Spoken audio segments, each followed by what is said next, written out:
Today's weekly disease is Alzheimer's. Alzheimer's is a type of dementia which can influence how a person performs daily activities. It can affect the area of the brain that controls memory, language, and thought.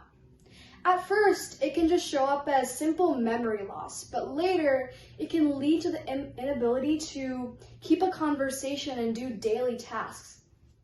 For the scientific aspect, amyloid plaques, a type of leftover protein in the brain, and tangles, tau proteins, can cause Alzheimer's. These proteins can cluster together and disrupt communication between neurons and cells.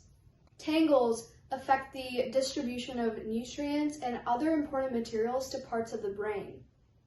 These disruptions and blockages can make actions and thought much slower in the brain. Other possible causes can be age, genetic factors, and lifestyle methods. For example, age-related changes can harm the neurons and affect the brain processes. These changes are atrophy, shrinking of the brain, inflammation, vascular damage, which is damage to the blood vessels, creation of free radicals, which are disruptive molecules in the brain, and low energy.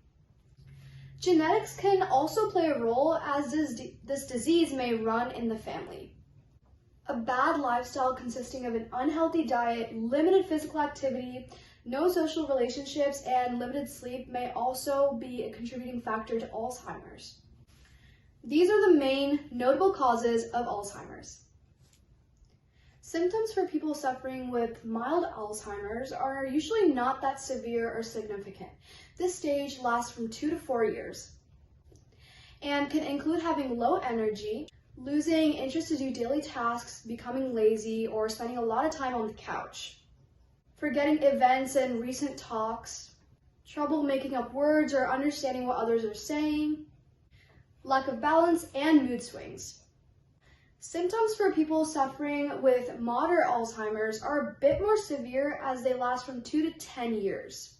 It can include frequent memory loss, hard time solving easy problems, confusion about simple things such as time or place, frequent mood changes, wandering, delusions, or confusions about other things.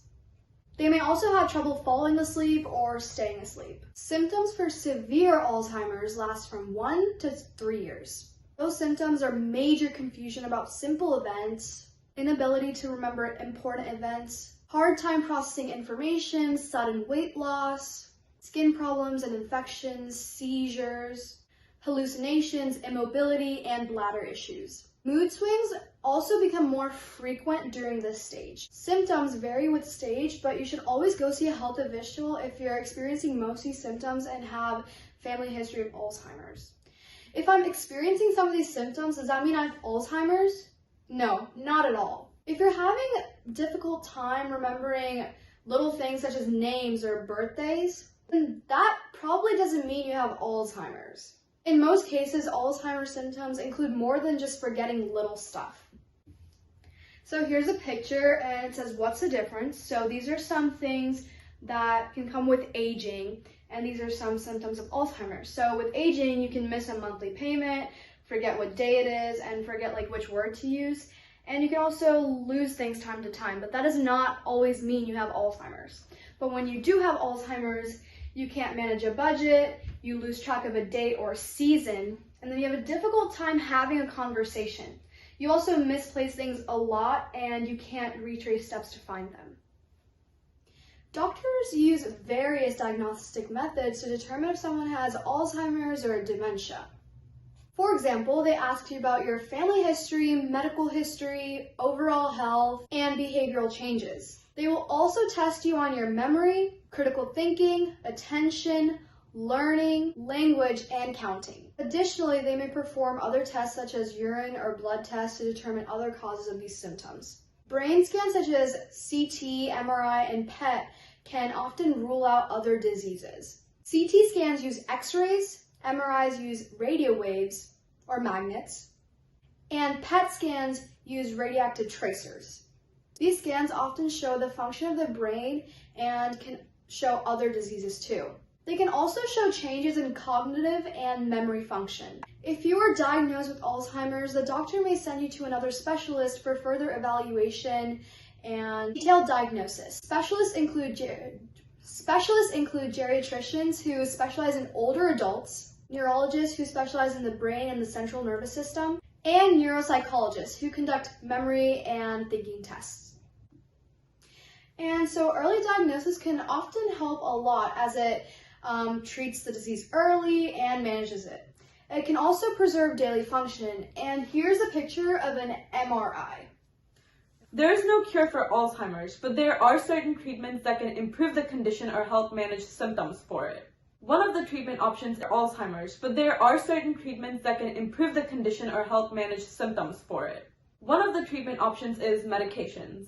These can include cholinesterase inhibitors, which are medications that can help improve cell-to-cell communication by protecting a chemical messenger in the brain. There's decreased levels of this chemical in the brain in Alzheimer's, which is why it can help improve the condition if the chemical is protected. This medication also helps manage the psychological symptoms of Alzheimer's, which can also be managed through antidepressants. Memantine is also one of the medications prescribed for Alzheimer's, since it helps stop the signs and symptoms of the condition from getting worse. Providing an adaptable environment for someone who is suffering from Alzheimer's is vital, since it allows them to have a daily routine and doesn't require further use of their memory skills, which can help ensure their well-being. An example of an adaptable environment is storing essential items, such as keys or a wallet, in the same places and removing unneeded furniture. There are also many clinical trials that are happening to find a cure or a treatment option for Alzheimer's, and an example of these trials are the use of alternative medicine. Maintaining healthy lifestyle habits can also help prevent the worsening of cognitive health, and some of these habits can be exercising, having a healthy diet, and engaging in social activities such as reading. A person can also have many risk factors, which are factors that can higher a person's risk of having a disease for Alzheimer's. One of these risk factors is age. Old age can increase a person's risk of having Alzheimer's. Two other risk factors are family history of the condition and genetics. Having a family member who has or is suffering from Alzheimer's can significantly increase a person's chance of having Alzheimer's, and having defects in certain genes can also increase someone's chances of having Alzheimer's as well. People who have Down syndrome or mild cognitive impairment also have a higher chance of developing this disease. Suffering from head trauma in the past, as well as having a bad sleep schedule, can also put someone at a higher risk for having this condition in the future. Smoking or being exposed to secondhand smoke, having a high blood pressure and cholesterol, as well as poorly managing type 2 diabetes can also increase someone's chances of having this disease in the future. One of the last risk factors for Alzheimer's is having a low level of education. Anything below a high school education and not participating in activities that are mentally or socially stimulating. There are also certain things that a person can do to prevent or decrease their chances of having Alzheimer's. Some of these are leading an active lifestyle and having a healthy diet.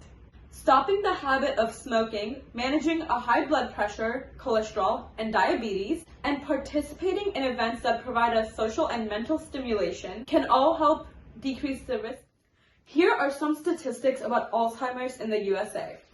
Over 5 million people in the USA suffer from Alzheimer's, and this disease is one of the leading causes of death. 33% of people over the age of 65 die due to this dementia and Alzheimer's. And by 2050, almost 14 million people are projected to have Alzheimer's. Women make up 66% of the population of people who suffer from Alzheimer's in the USA. Alzheimer's can be a dangerous disease, but through early diagnosis, there are ways to treat and manage this condition. There are certain lifestyle changes a person can make to prevent or lower the risk of getting this condition, which is why it is very important to stay healthy and remain active. We hope you enjoyed the video. And if you did, subscribe down below and give it a big like. We'll be back with another interesting video next week. Next week's video is actually not a disease, it's a little different. However, it is still medical related, and it's very interesting.